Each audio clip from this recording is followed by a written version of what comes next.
positive side assembled, the positive plates, and so I've also got the positive plates assembly and a negative plate assembly bolted together, but they are isolated and insulated from touching each other, so nowhere in here does positive or the negative touch, which would create a short circuit, which wouldn't be good for this project.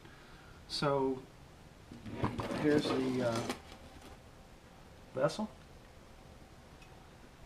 and I do see I've got proper clearance and plenty of room to work with.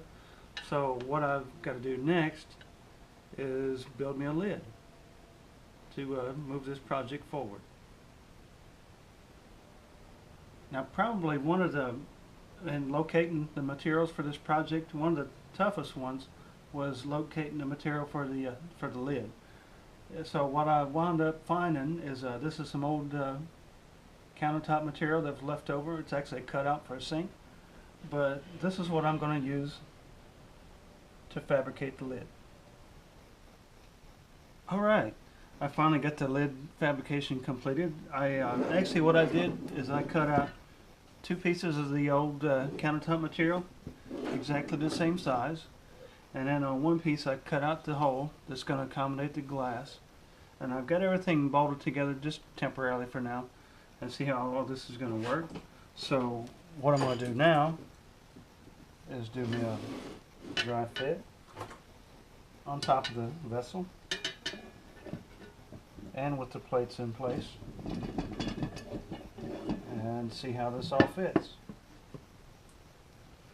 There we go. Getting closer.